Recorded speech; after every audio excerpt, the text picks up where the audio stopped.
जय हिंद। नमस्कार साथियों, कैसे हैं आप सभी लोग। उम्मीद करते हैं कि आप सभी लोग अच्छे होंगे। और साथियों, आप सभी लोग की तैयारी जो है बिल्कुल अच्छी तरीके से चल रही होगी। तो साथियों, आज की इस क्लास में हम सभी लोग जो है यूपी बीएड प्रवेश परीक्षा 2026 के लिए साथियों टॉप ऐसे इंपोर्टेड और चुनिंदे प्रश्नों को देखेंगे जो कि आपके 31 मई के एग्जाम में 100% जो ये सभी क्वेश्चन आपको देखने को मिलेंगे। तो आप इस क्लास को बिल्कुल अच्छी तरीके से लास्ट तक देखिएगा और इस क्लास में दिए जाने वाले इन सभी क्वेश्चनों को आप अच्छी तरीके से जरूर याद कर लीजिएगा, जिससे कि आप जो अपने एग्जाम में सभी क्वेश्चन को आसानी तरीके से बना पाएंगे। तो चलिए क्लास को स्टार्ट करते हैं। उनसे पहले यदि आप इस चैनल पे पहली बार जुड़े हैं तो आप इस चैनल को सब्सक्राइब कर लीजिए और सब्सक्राइब करके ऑल नोटिफिकेशन को ऑल पे दबा के जुड़ जाइए, जिससे कि जब भी कोई नई क्लास हो सबसे पहले क्लास का नोटिफिकेशन आपके पास जो है पहुंच सके। तो आप इस चैनल को सब्सक्राइब कर लीजिए, साथ ही साथ आप जो है इस क्लास को भी लाइक जरूर कर लीजिएगा। तो चलिए क्लास को स्टार्ट करते हैं और देखिएगा क्वेश्चन क्या पूछा है। क्वेश्चन पूछा गया है कि यह का उच्चारण स्थान है। चलिए बताएंगे। ये सभी क्वेश्चन काफी इंपोर्टेंट और चुनिंदे क्वेश्चन है जो आपके एग्जाम में 100% आपको ये सभी क्वेश्चन पूछे जाएंगे। और बताइएगा कि य का उच्चारण स्थान है, तो यहाँ पे य का उच्चारण स्थान जो है आपके तालु हो जाएगा। ऑप्शन डी लगा रहे हैं तो सही जवाब है आपका तालु हो जाएंगे।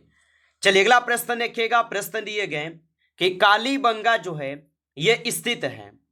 चलिए बताएंगे आप। तो कालीबंगा जो है ये स्थित हो जाएंगे कहाँ पे, तो कालीबंगा स्थित हो जाएंगे राजस्थान में। ऑप्शन यहाँ पे सी सही जवाब होगा, राजस्थान में स्थित हो जाएंगे। चलिए अगला प्रश्न देखेंगे। प्रश्न यहाँ पे पूछा है कि मानव मात्र को गीता के महान तम्य से परिचित होना अनिवार्य है, रेखांकित शब्द को शुद्ध करें। चलिए बताएंगे आप।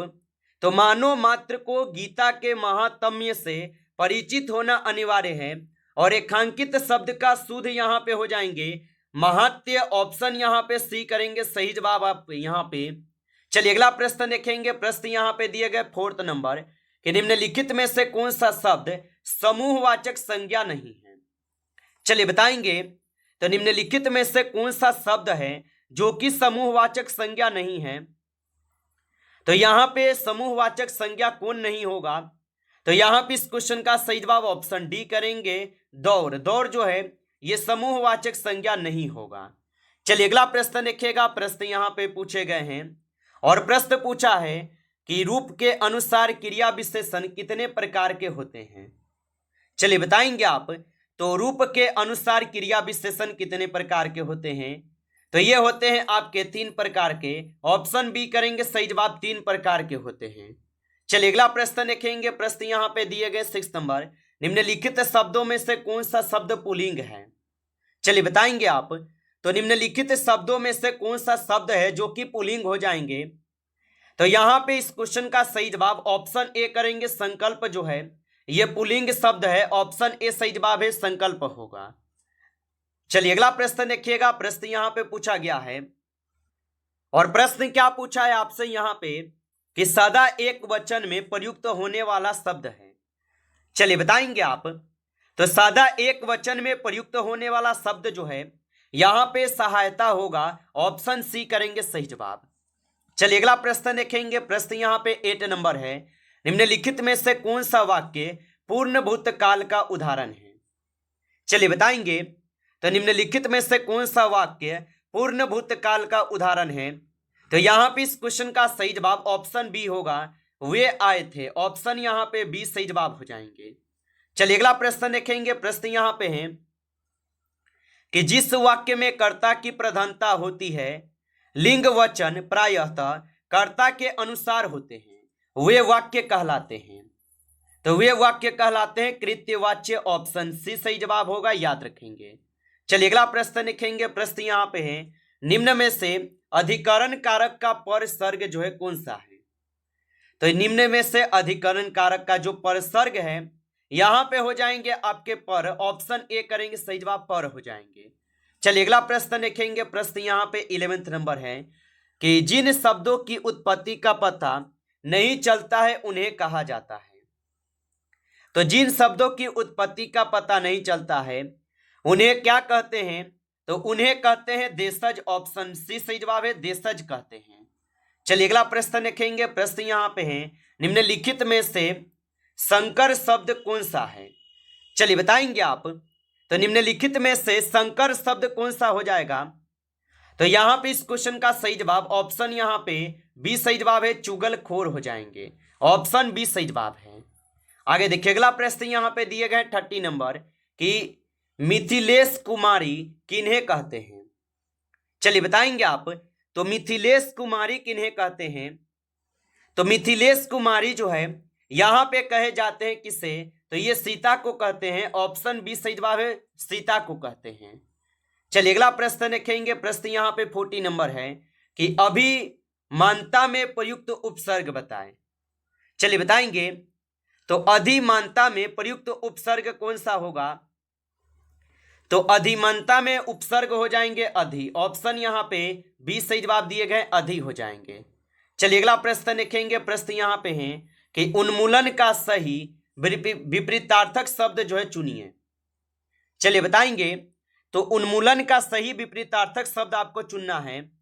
तो यहाँ पे इस क्वेश्चन का सही जवाब ऑप्शन डी है, रोपण हो जाएंगे। ऑप्शन डी करेंगे सही जवाब।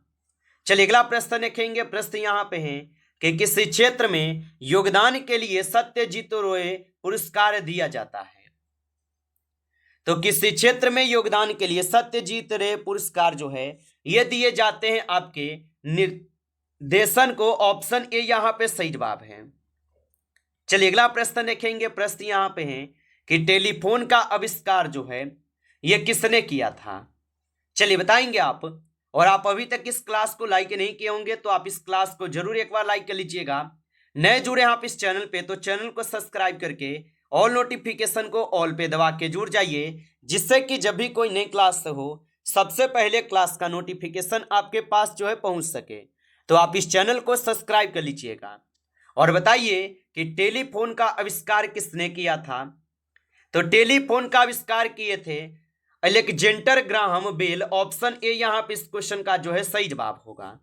चलिए अगला प्रश्न देखेंगे। प्रश्न यहाँ पे दिए गए हैं और 80 नंबर प्रश्न क्या पूछा है कि बौद्ध धर्म में त्रिरत्न क्या अर्थ है? चलिए बताएंगे आप। तो बौद्ध धर्म में त्रिरत्न का क्या अर्थ है? तो बौद्ध धर्म में त्रिरत्न का जो अर्थ होगा इसका अर्थ यहाँ पे हो जाएंगे आप सभी लोग का क्या? तो आप बताएंगे बुद्ध धम्म और संघ। ऑप्शन यहाँ पे 20 सही जवाब हो जाएंगे। चलिए अगला प्रश्न देखेंगे और प्रश्न यहाँ पे 90 नंबर है कि लाख जो है ना ये किससे प्राप्त होता है? तो लाख किससे प्राप्त होता है? तो ये प्राप्त होते हैं कीटों के शरीर के स्रावन से। ऑप्शन यहाँ पे जो है 20 सही जवाब होगा। चलिए अगला प्रश्न देखेंगे। प्रश्न यहाँ पे दिए गए 20 नंबर कि BC रॉय अवार्ड जो ये किस क्षेत्र में दिया जाता है? तो BC रॉय अवार्ड किस क्षेत्र में दिया जाता है? तो BC रॉय अवार्ड जो है ये दिए जाते हैं किस क्षेत्र में? तो ये दिए जाते हैं चिकित्सा के क्षेत्र में। ऑप्शन यहाँ पे सी सही जवाब है, चिकित्सा के क्षेत्र में। चलिए अगला प्रश्न देखेंगे। प्रश्न यहाँ पे है कि पहली औद्योगिक क्रांति कहाँ हुई? चलिए बताएंगे। तो पहली औद्योगिक क्रांति जो हुई थी ये क्रांति हुए थे इंग्लैंड में। ऑप्शन यहाँ पे बी सही जवाब है, इंग्लैंड में हुए थे। चलिए अगला प्रश्न देखेंगे। प्रश्न यहाँ पे है कि इंटरनेट ब्राउजर कौन सा नहीं है? तो इंटरनेट ब्राउजर कौन सा नहीं है? तो यहाँ पे 22 नंबर क्वेश्चन का सही जवाब ऑप्शन ए करेंगे आप। चलिए अगला प्रश्न देखेंगे। प्रश्न यहाँ पे 23 नंबर है कि स्कूल शिक्षा से संबंधित है। चलिए बताएंगे। तो स्कूल शिक्षा से संबंधित यहाँ पे RCI हो जाएंगे। ऑप्शन डी करेंगे सही जवाब, RCI हो जाएंगे। चलिए अगला प्रश्न देखेंगे। प्रश्न यहाँ पे है कि NH की तुलना में अधिक COOH समूहों वाले अमीनो अम्ल को अमीनो अम्ल कहा जाता है। तो याद रखेंगे इसे कहते हैं अम्लीय एसिडिक। ऑप्शन सी सही जवाब है। चलिए अगला प्रश्न देखेंगे। प्रश्न यहाँ पे है निम्नलिखित में से कौन सा एक थर्मो सेंटिंग प्लास्टिक है? चलिए बताएंगे। तो निम्नलिखित में से कौन सा एक थर्मो सेंटिंग प्लास्टिक है? तो 25 क्वेश्चन का सही जवाब ऑप्शन सी है, बेके लाइट हो जाएगा, ऑप्शन सी सही जवाब है।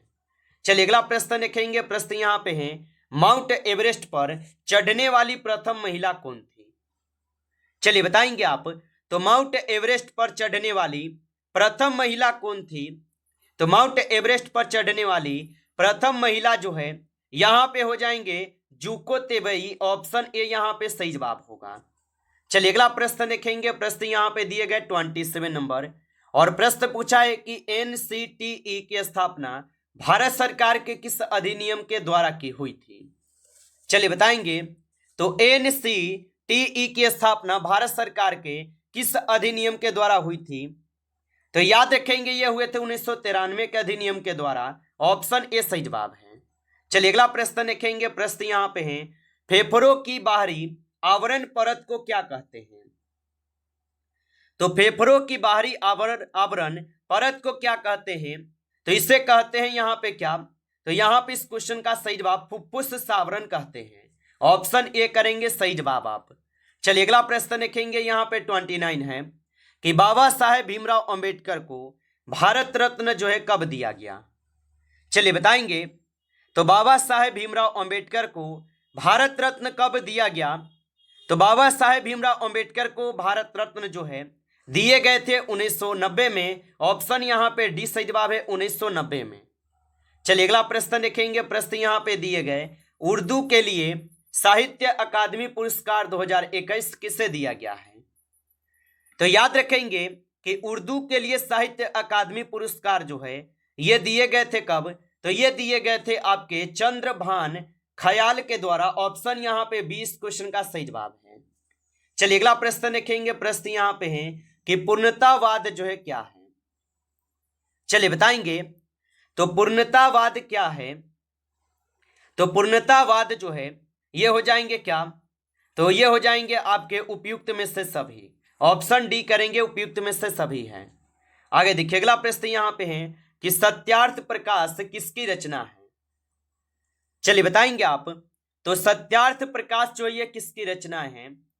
तो सत्यार्थ प्रकाश जो ये स्वामी दयानंद सरस्वती की रचना है, ऑप्शन सी सही जवाब है। आगे देखिए अगला प्रश्न यहाँ पे है कि ई संजीवनी की शुरुआत कब हुई थी? चलिए बताएंगे। तो ई संजीवनी की शुरुआत कब की गई?